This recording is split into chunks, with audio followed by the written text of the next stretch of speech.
Şimdi bizimle birlikte kendi yeni gününü, yeni sabahını çeketiyor güzel bir çift. Hangisi Türkiye'den gelme bize çalışıyorlar da Gagavuzya'da. Bilirsiniz her zaman böyle bir sevinmeli görüyorum açan başka devletlerden bütün aile Gagavuzya'da adımlıyorlar. Çünkü burada yaşıyorlar, burada tanışıyorlar bizim halkla.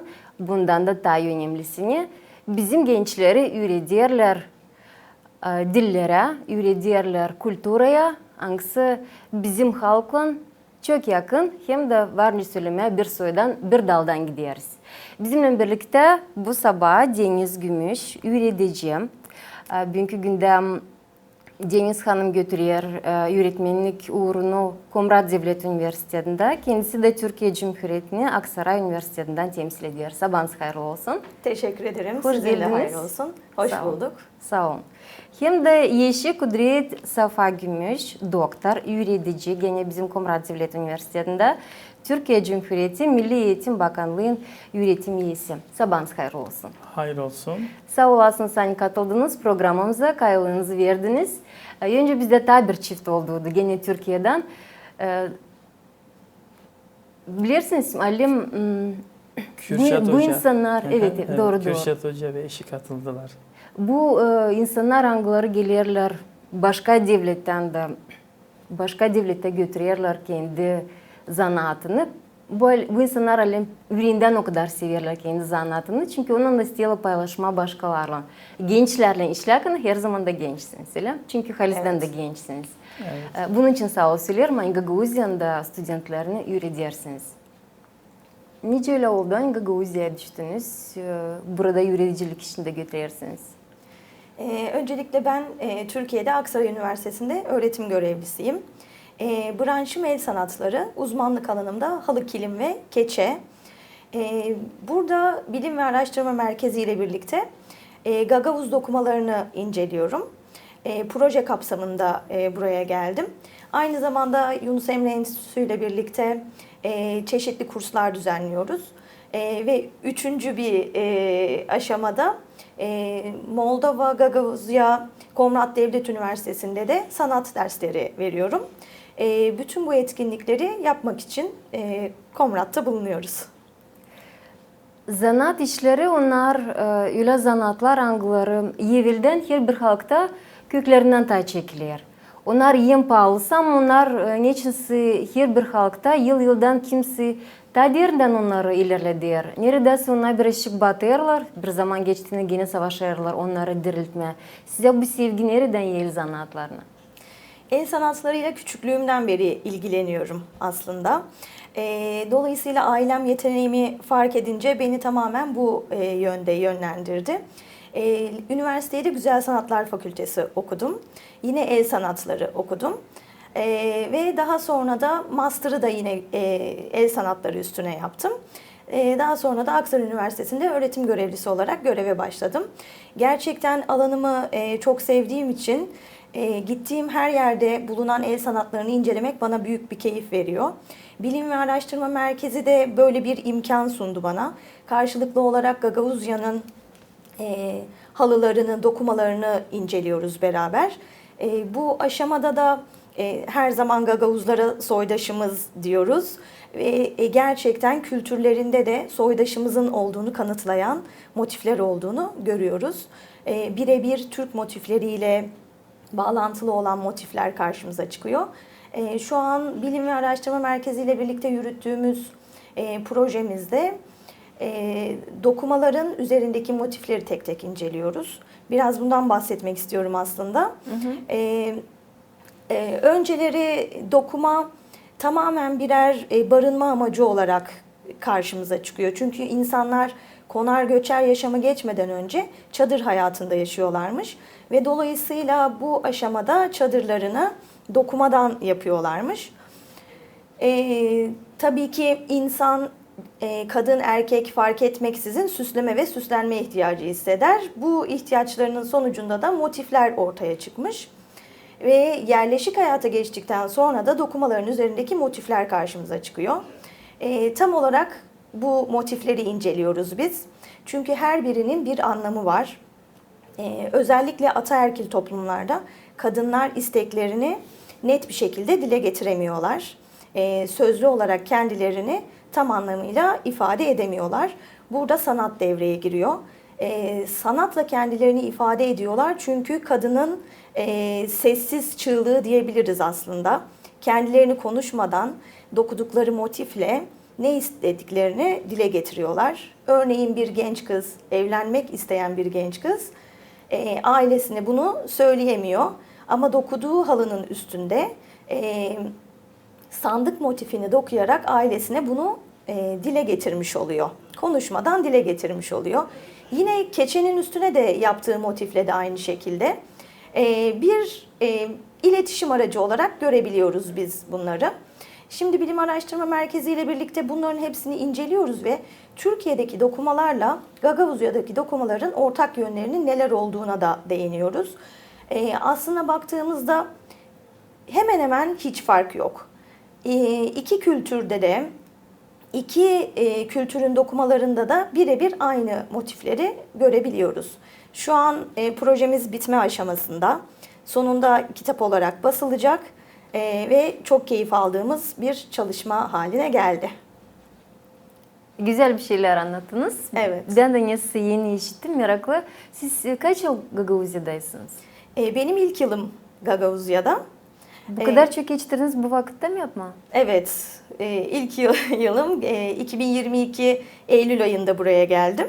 Birinci yılım olacak. Daha buradayız. Daha çalışmalar yapacağız. Nice Gagavuzya'yı buluyorsunuz?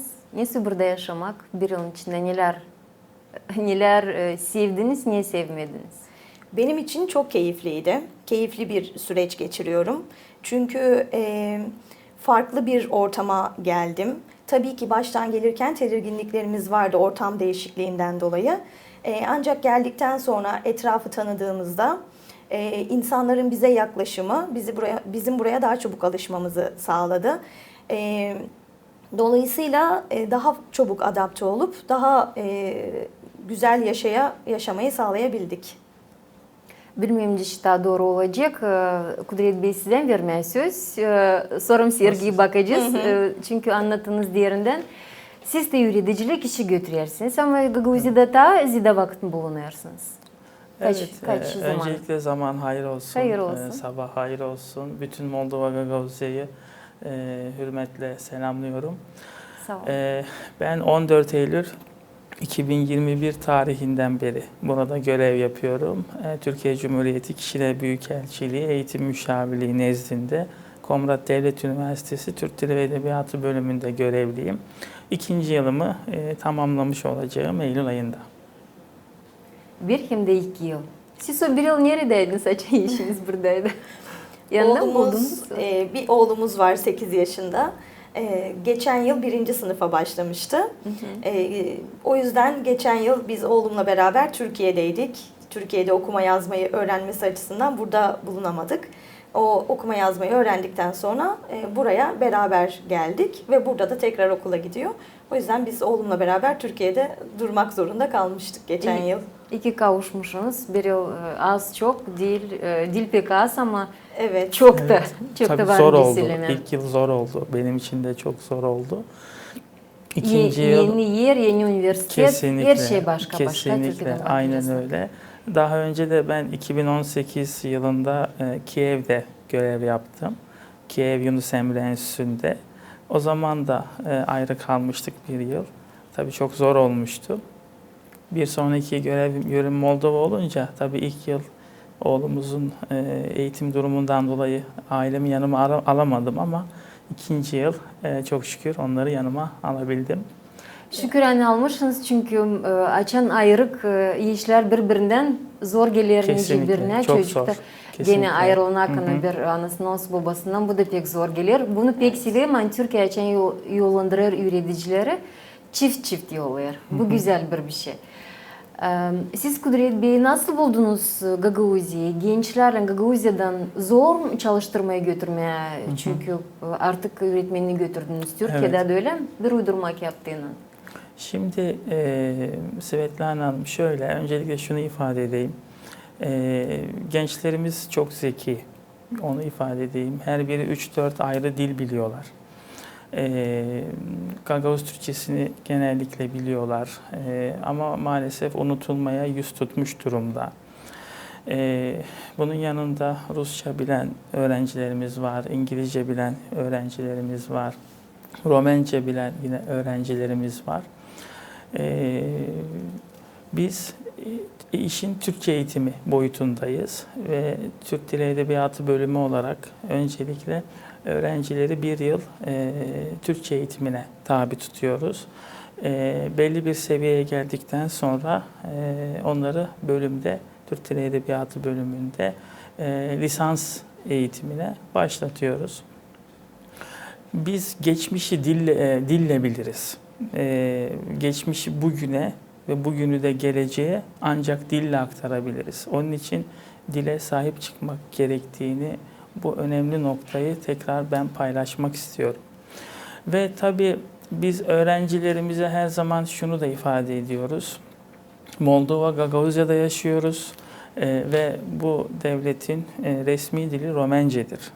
Bu noktada da Romence öğrenmelerini kendilerine her fırsatta dile getiriyoruz.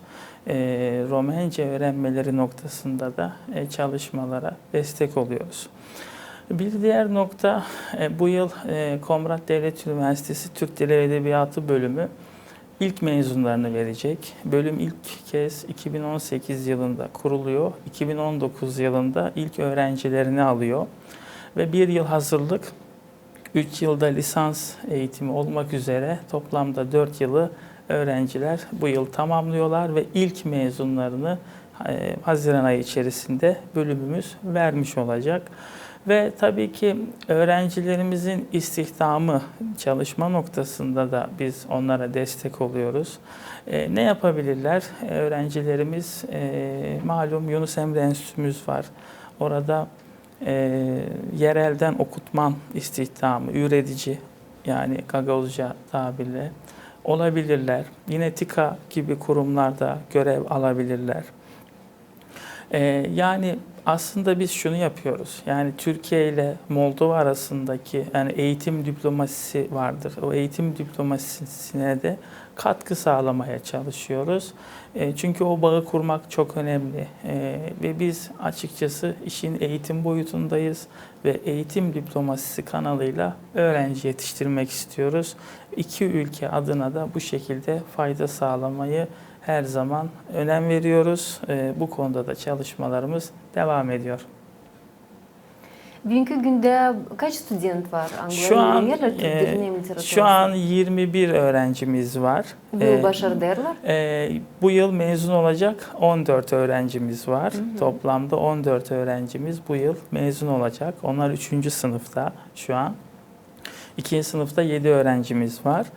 Bu yıl da biz tekrar öğrenci almak istiyoruz. Açıkçası şu an lise çağında, liseyi bitirme aşamasında olan öğrencilerimizi, Gagavuzya'da, Moldova Gagavuzya'da bulunan öğrencilerimizi ben Komrat Devlet Üniversitesi Türk Dili ve Edebiyatı bölümüne de davet etmek istiyorum. Şunu yapacağız, eğer öğrencilerimiz Komrat Devlet Üniversitesi Türk Dili ve Edebiyatı bölümünü seçerler ise en az bir dönem Türkiye'de onların eğitim almalarını sağlayacağız. Yaz dönemlerinde onları Türkiye'deki üniversitelere staja göndereceğiz. Bu noktada bizim Türkiye Ulusal Ajansı'yla çalışmalarımız var. Türkiye'den şu an 18 üniversite ile biz Türkiye Ulusal Ajansı destekli programları tamamladık, anlaşmaları tamamladık. Şu an onların meyvelerini alıyoruz. Şu an Nevşehir Hacı Bektaş Veli Üniversitesi'nde 2. sınıftan bir öğrencimiz öğrenim görüyor. Şubat ayında onu gönderdik. Temmuz ayında dönüş sağlayacak. Bunu tamamen burslu olarak gönderiyoruz. Öğrencimiz 5 ay boyunca burs alıyor. Ulaşım noktasında da yine burs alıyor. Bir ücret ödüyor ona Türkiye Ulusal Ajansı. Ve bu noktada biz çalışmalarımızı sürdürüyoruz. Yine yaz dönemi için Samsun 19 Mayıs Üniversitesi'ne 7 öğrenci göndereceğiz. 1 Haziran 31 Temmuz tarihleri arasında 2 aylık bir program bu. Oraya giden öğrencilerimiz şunu yapacaklar, staj yapacaklar kendi bölümlerinde. Ayrıca rektörlük özel kalemde, uluslararası ilişkiler ofisinde, 19 Mayıs Üniversitesi Türkçe öğretimi bölümünde yine Türkçe pratiklerini geliştirmek adına çalışmalar yürütecekler. Bu çok önemli ve orada öğrendikleri pratik bilgiyi döndüklerinde burada kendi ülkelerinde kullanacaklar ve açıkçası biz o öğrencilerimizi üniversitemizin, Komrat Devlet Üniversitesi'nin Dış İlişkiler Ofisi'nde, rektörlük özel kalemde istihdam ettireceğiz. Yani bir nevi orada öğrendiği uygulamayı gelecek burada kendi üniversitesine, kendi ülkesine aktarmış olacak. Bu çok önemli. O pratik bilgiyi, uygulama bilgiyi öğrenip gelmek ve kendi ülkesinde onu kullanabilmek çok çok önemli.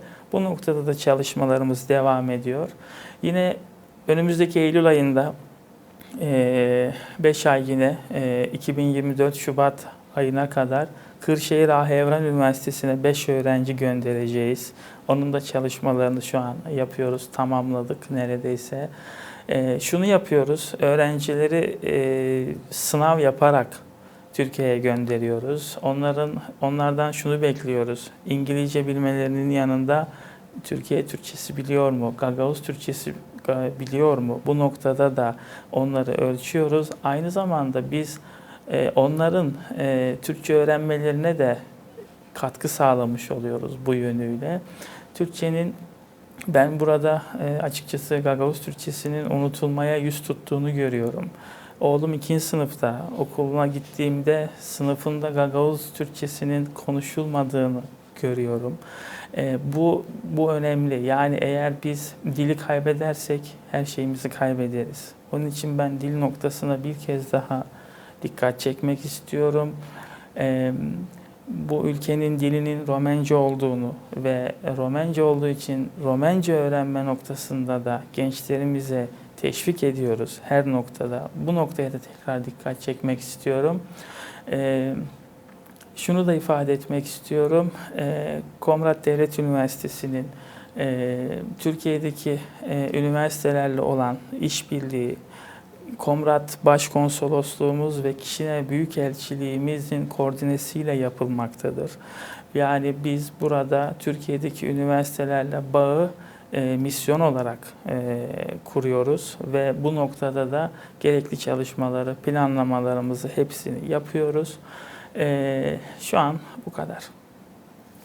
Teşekkür size dikkat. Dille bağlı çok güzel doğru işler söylediniz. Halk yaşayacak, ne kadar yaşayacak onun dili, kültürası yaşayacak, ne kadar dili yaşayacak. Kesinlikle, evet. Ben vardır çok sıra konuştuğum studentlarla Angları, Türk dilini, literatüra öğreniyorlar bizde üniversitede. Herkesi kaçırırlar öğrenme. Gagavuzca birazcık geride bırakırlar, daha çok Türkçe kullanıyorlar kendi sözünde. Türk sinemalarını seyrederler, türkülerini seslerler, şiirlerini seslerler. Şimdi başladım anlamaya niçin o kadar sevdiler bu dili çünkü öğreticilik ustacılığı o gerçekten bir derin iş. Öyle içinden gelsin, seversin işini. Ki o sevgiyi de geçirebilirsin kendi öğrencilerine, studentlar olsunlar. Kesinlikle. Onlar da sevsinler bu dili. Bu işiniz için de sağ olasınız. Kolaylıklar anlarını verirsiniz bizim studentlere. Türk dilini, literatürasını öğrenmek. Bu gerçekten bir geniş proje. Çünkü çıktığından Türkiye'de bizim studentlar onlar halizden bu dili yükleyecekler. Çünkü Türkiye'nin studentlerinin arasında bulunakına konuşmak da çok var. Evet. Bu gramatadan göre pratik yapacaklar. Evet, pratik konuşmakta da çok yardımcı oluyor. Üniversitede ne kadar gelir Türkiye'den delegasyalar, öğreticiler olsunlar başka üniversiteden her zaman karşılayarsınız siz. Türkler o kadar da aşırıda da hepsi bağlı. Hani bu bağlantıyım da bu saygı duyarız biz de burada bulunarken. Çok sağ olun. Bu taraftan örnek var nereden almayayım, var neden sizden daha öğrenme. Bunu Halis yüreğimden söylerim. Sağ olun. Üniversitede biliriz hani geçirilendi bir sergi. Sergiye bağlı da o kadar güzel işlerle hani onları varınca durasına seyredesin. Onu Deniz Hanım siz kurdunuz bu sergiyi. Bulundu şanlı misafirler. Bizim de seçim grupamız bulundu bu sergide. Biraz önce geçtiydi ama biz şimdi dönelim bir zaman geri de bakalım o işlere hangilerini siz kendi ellerinizle yaparsınız. Önemli sergi geçti Komrat Devlet Üniversitesi'nde. Yapadan resim gösterildi hepsi paylananlara. Bu ideyle çıktı Aksaray Üniversitesi'nin üreticisi Deniz Gümüş. O Komrat Devlet üreticilerini Türkologiya Fakültetinden üretti keçi yapadan resim hem portret yapma. Ne hem önemli hani resimler kısa vakitte oldular. Branşım geleneksel el sanatları. Bu anlamda keçe üstüne işlemeler, halı kilim dokumalar gibi çeşitli el sanatlarını icra ediyorum. Türkiye'den buraya Komrat Devlet Üniversitesi'ne görevli olarak geldim. Proje yürütüyorum burada aynı zamanda. Bizler Yunus Emre Enstitüsü bünyesinde keçe atölyesi oluşturduk. Ve bu atölyede Kasım yoğurtusuna ithafen ürünler gerçekleştirdik. Sergimizin bir bölümünde Kasım yoğurtusu ile ilgili keçe ürünleri mevcut. Aynı zamanda da 10 Kasım Mustafa Kemal Atatürk'ün ölüm yıl dönemine ithafen de Komrat Devlet Üniversitesi'nde Türk Dil ve Edebiyatı bölümü öğrencileriyle de 10 Kasım'a ithafen Atatürk portreleri oluşturduk ve izleyenlerin beğenisine sunduk. Keçe çok eskiden gelen bir geleneksel sanattır. Aslında ilk önce ihtiyacı gidermek amacıyla, barınak yapmak amacıyla kullanılmaya başlamıştır. Tabii daha sonra çadırdan yerleşik yaşama geçtikten sonra keçe artık bir süsleme unsuru haline gelmiştir. Ve biz de bu süsleme unsurlarını çeşitlendirerek ürünlerimizi oluşturduk. Atatürk'ün portretlerini hepsi beğendiler. Onların avtorları çizgiledi. Hani dilde kolay sürede yapma ama haves aldı yukarısını da oldu kavi hem güzel şedevrlar. Bu Deniz Gümüş'ün ikinci sergisi hangisi geçti Komrat'ta. İlk sergi geçirildi şarap yortusunda. Üretici Türkiye Devleti'nden resim işlerinde kullandı keçi yapasını, diğeri renkleri. Bu serginin de amacı aslında Atatürk'ü Komrat'ta, Gagavuzya'da onun portrelerini değişik bir teknikle çerçeveletmek ve bunları asmak. Burada göreceğiniz resimler Atatürk'ün hayatının değişik evrelerinde, mareşalken, sivil hayatta değişik işte portrelerinden esinlenerek yapılmış değişik teknikte portreler. Bir de bu portreleri öğrenci kardeşlerimiz yaptılar. Belki hayatlarında ilk defa da yaptılar. Çok önemli bir şey. Deniz Gümüş hocamız bunun kursunu da veriyor Atatürk Kütüphanesi'nde. Resimlerden kare hep öyle yapılıydı. Mahsus torbalar şarap için güzel ornamentla Moldova'nın Yülen tarafın türlü üzümlerin çeşitlerinden. Bu işte onu tutturdular hem yardım ettiler Komrat Devlet Üniversitesi'nin yöndericileri hem studentleri. Komrat'daki konsul Türkiye'den Gagavuz Halk Topluluğu'nun deputatı hem kimin vardı havesi görmek keçi yapasından portretleri. Buraya Deniz Hoca Aksaray Üniversitesi'nden geldiğini Kudret Hoca'dan öğrendik. Kurslar açıldı, keçe kurslarımız ve 2 hafta içerisinde böyle güzel çalışmalar çıkardık. Çok güzel şeyler de öğrendik. Deniz Hoca'ya kendi adımdan ve hepsinin adından çok teşekkür ederim. Böyle bir sanatı tanıdığıma da çok mutluyum.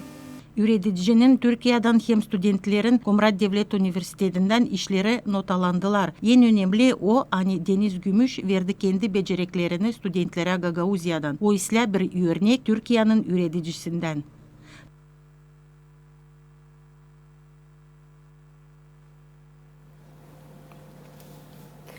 Bilirsiniz ben Siftaç'ın gördüm bu haberde bu sergiyi. Ben sandım hani portretler, Atatürk'ün portretleri, onlar resimli ama kalan işler yapadan işler.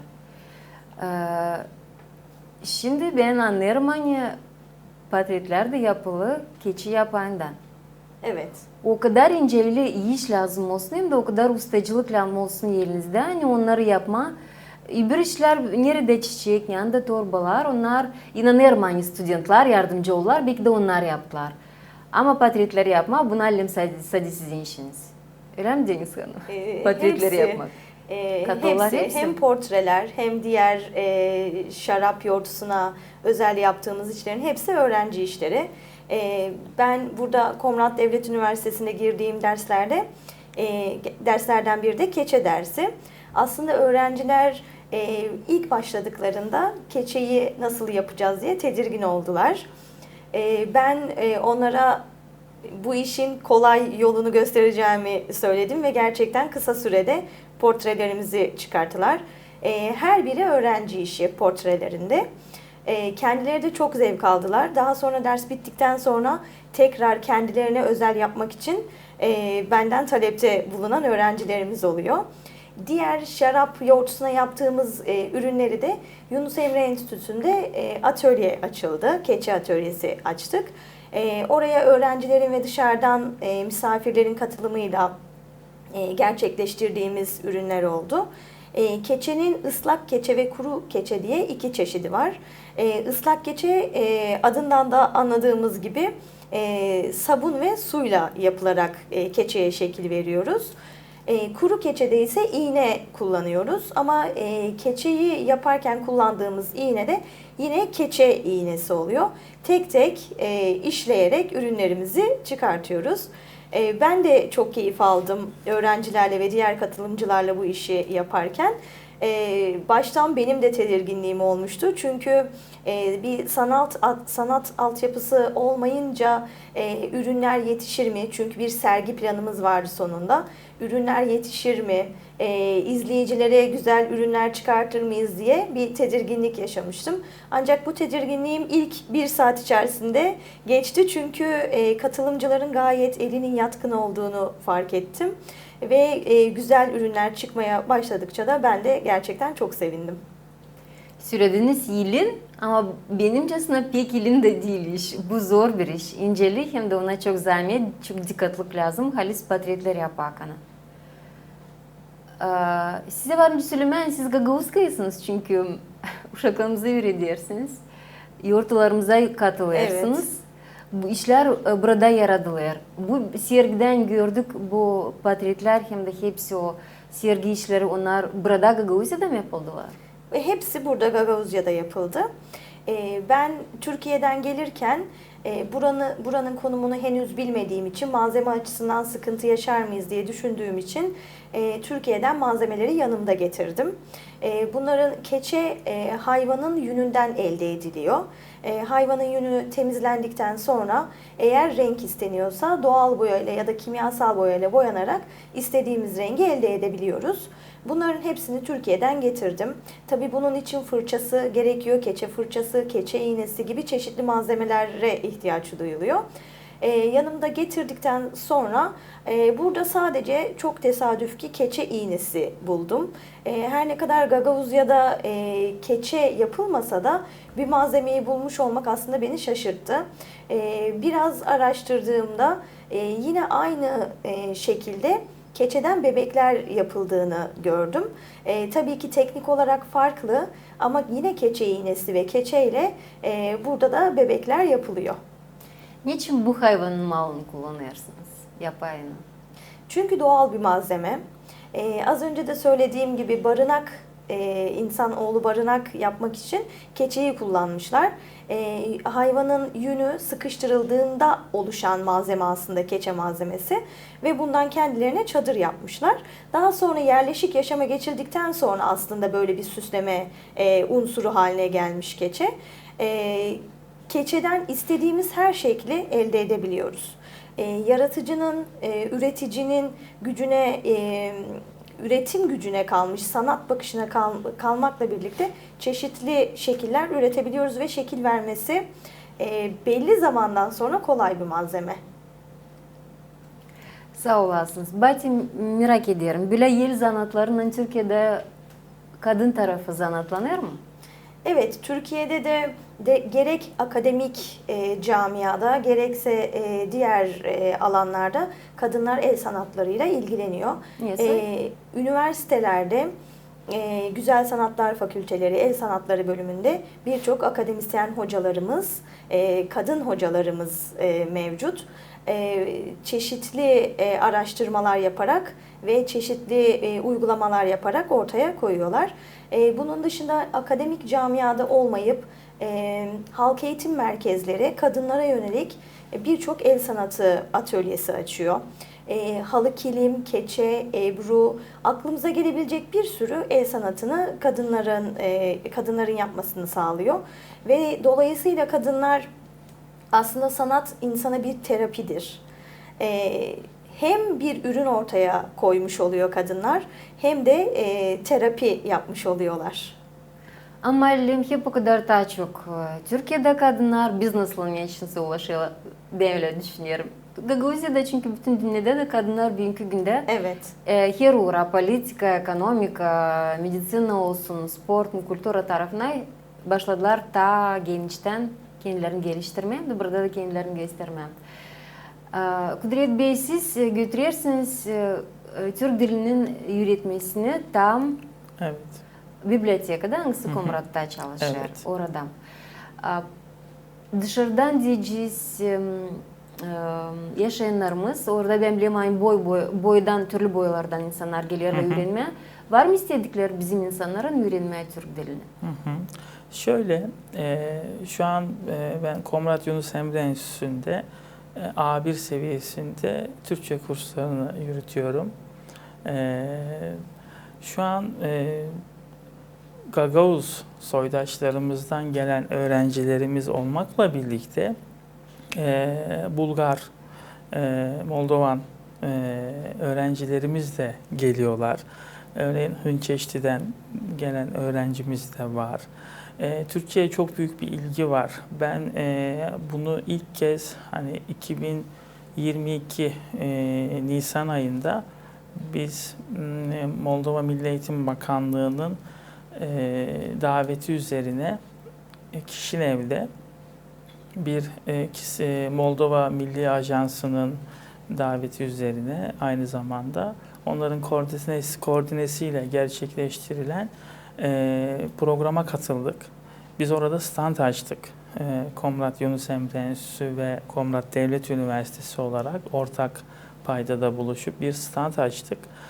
Orada gençlerimizin, çalışanlarımızın, Moldova'da yaşayanların Türkçe'ye büyük bir ilgi duyduğunu ben gördüm. Hatta biz orada sergi amaçlı koyduğumuz kitaplarımız vardı. O kitapları almak isteyenler oldu.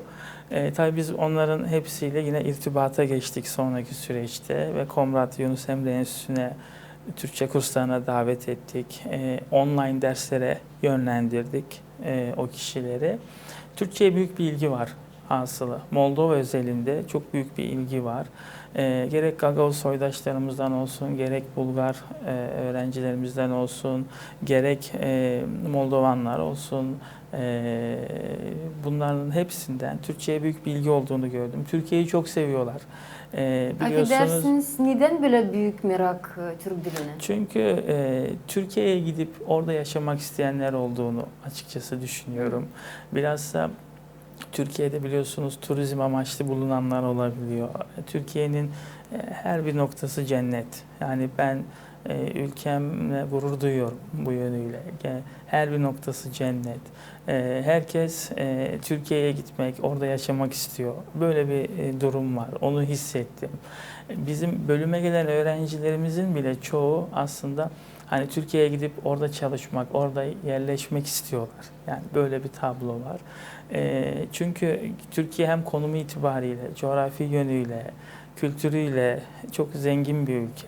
Yani ben ülkemle bu noktada gurur duyuyorum her zaman.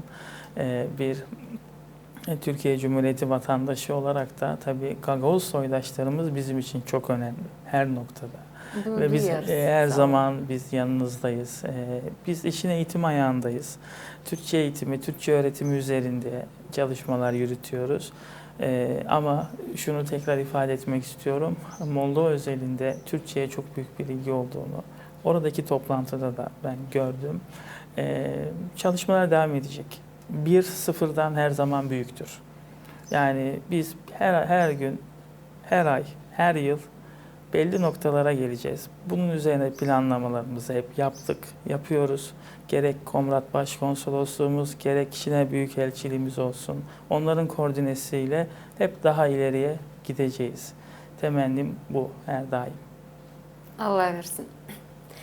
Şimdi Hidrli sayın 19'unda bilirsiniz Türkiye güzel bir büyük yoğurtuyu nişanladı. Gençlik hem spor yoğurtusunu. Benim de oldu şansım bu iş uğrunda bulunma bu yoğurtuda. O kadar genişten nişanlanır bu yoğurtu, o kadar güzel, o kadar genç, o kadar uşak katılır bu yoğurtuya. Yani küçüğünden büyüğüne kadar bütün de halk paylaşır bu yoğurtuda. Bizde bu yoğurtuyu gösterir Kongaz'da çalışan devlet uğrunda lisey Süleyman Demirel adına lisey. Sizi bu yoğurtuya çağırırlar mı, katılıyorsunuz? Tabii ki biz bu yoğurtuya geçtiğimiz hafta katıldık. 19 Mayıs Atatürk Anma Gençlik ve Spor Bayramı Kongaz Süleyman Demirel Türk Moldovan Lisemizde de kutlandı. Öğrencilerimiz çeşitli etkinlikler gerçekleştirdiler. Ve o bayram bizim için çok önemli bir bayram. Çünkü Mustafa Kemal Atatürk o bayram, o gün milli mücadeleyi başlattı Anadolu'da. Ve o milli mücadele sayesinde şu an Türkiye ayakta. Temel ilk orada. Bunu ifade etmek gerekir. Ben biliyorum hani Moldova Gagauzya'da Mustafa Kemal Atatürk sevgisi çok başka. Çok seviyorsunuz. Ve malum hani tarihi sürece baktığımızda da o dönemin Bükreş Büyükelçisi Hamdullah Supi Tanrıöver burayla ilgili Mustafa Kemal Atatürk'e bir mektup yazıyor. Hani Gagavuzlarla ilgili o dönemde. Ve orada çok önemli bir hamle var. O da şu, Mustafa Kemal Atatürk buraya o dönemde Türkçe öğretmek için okutman görevlendiriyor. İşte bizler de aslında o zincirin halkalarıyız. Hatta şu an en son gelen, üniversiteye en son gelen öğretim üyesi de bu noktada benim. Bu yıl tekrar önümüzdeki 2023-2024 eğitim öğretim yılı için 2 hocamız daha gelecek üniversitemize. Bununla ilgili şu an çalışmalarımız devam ediyor. Eylül ayından itibaren aramızda olacaklar. Hasılı şunu demek istiyorum ve tabii şunu da hani öncelikle ifade etmek isterim. 19 Mayıs Atatürk Anma Gençlik ve Spor Bayramı Türkiye'de çok coşkulu kutluyoruz. Şu an biliyorsunuz Türkiye'de değiliz. Moldova'dayım. Bu benim için daha böyle duygusal oluyor açıkçası burada bu bayramı kutlamak. Ve şunu da ifade etmek istiyorum. Hani 19 Mayıs Atatürk Anma Gençlik ve Spor Bayramı bizim varoluş sürecimizin de açıkçası başlangıcıdır. Bu Mustafa Kemal Atatürk'le başlamıştır. Bunu da tekrar yinelemek istiyorum. Bu noktaya temas etmek istiyorum. Sizin yoğurtları biz burada da duyarız. Çünkü lisey Süleyman Demirel adına kendi öğrencilerini öğrediği hakkında Türkiye öğreticileri kendi yoğurtlarını buraya geliştiriyor. Oyunlarını, kültürasını, historiasını. Bunun için o yoğurtlar hangileri önemli Türkiye'de biz onları da burada duyarız. Evet. Bizim de o kadar güzel zanatımız var. Hani var kolumuz paylaşma bu yoğurtlarda görme hem de duyma bu yoğurtun manasını diğerinden. Bileyim hani burada Türkiye'de yabancılıkta bulunakına hepsi hemen toplanırlar. Bir yoğurttan bir açılış mı olsun, bir geliş mi olsun. Hepsi bir yerde toplanırlar hem de güzel yoğurtu bakarlar. Ve size sağ olasınız diyelim hani böyle güzel anlatmaları, açıklamalar yaptınız. Bizim programımızda işiniz kolay gelsin. İleride birlikte tatil zamanında olacak. Türkiye'ye döneceğiniz mi bu yaz? Yazın gideceğiz. Evet, okul kapanınca yazın Türkiye'de olacağız. Eylül ayına kadar. Biraz hasret giderip tatil yapıp tekrar buraya geri dönmeyi planlıyoruz. Evet, kuvvetlenmek, kendi Evet, toprağından enerjimizi lazım. toplamak. Doğusun Taybelioğlu'na çalışmak için. Evet. Bir de sorayım. Aferin söyleyin. Ben şunu ifade etmek istiyorum. Biz bu yıl Türk Dili Edebiyatı bölümüne tekrar öğrenci alacağız. Bu noktada, hani bu nokta bizler için çok önemli. Öğrencilerimizi, liseyi bitirme çağında olan öğrencilerimizi biz Komrat Devlet Üniversitesi Türk Dili Edebiyatı bölümüne davet ediyoruz. Onları en az bir dönem Türkiye'ye, Türkiye'deki üniversitelere öğrenim ve staj amaçlı göndereceğimizi ben tekrar ifade etmek istiyorum. Onlar bizi tercih edeceğine inanıyorum. Biz öğrencilerimizi bekliyoruz. Sağ olasınız teklif için de. Umut ediyorum hani bizim de abituriyentler, studentler, liseyi başaranlar bu teklifleri işitirler. Haber bir oldu. Bir de daha girersiniz Komrat Devlet Üniversitesi'nin saytında. Orada da haber mutlaka bulacaksınız. Kim teklif edilir, ne burada istenilir, ne sokoluklar verilir, ne bu proje çalışır. Hem de nerede sonda öğrenmekten sonra varınca gidersiniz işleme kendi Gagauzyanızda bulunarak. Bizim misafirlerimize şükür ederim paylaşmanız için programımızda. Konuşmamız yaklaşık kendi sonuna. Güzel bir yıl sonu size dilerim. Yöneticilik uğrunda her zaman çıkış açan beklersin yılın bitkisinde ki egzaminler verirken görersin niye öğrettin bu studenti, niye aldı yeni, var mı havizitayete doğru öğrenme. Bu onu bekler alim her bir öğretici. Hem de güzel yaz zamanını kendi devletinizde geçersiniz. Bunu da size dilerim. Bizim de seyircilerin aklına getirdiğim hani bizimle birlikte kendi yeni gününü çekettirdim. Deniz Gümüş hem de Kudret Safa Gümüş. Karı koca Angları çalışırlar. Üretici gibi Komrat Devlet Üniversitesi'nde misafirlerimizi geçiririz. Programımız ilerler. Programımız yaklaştı ikinci sonuna. Her birinize dilerim güneşli günü, güneşli havayı sizin canınızda kalın sağlıcakla. Gelen buluşmaklara da.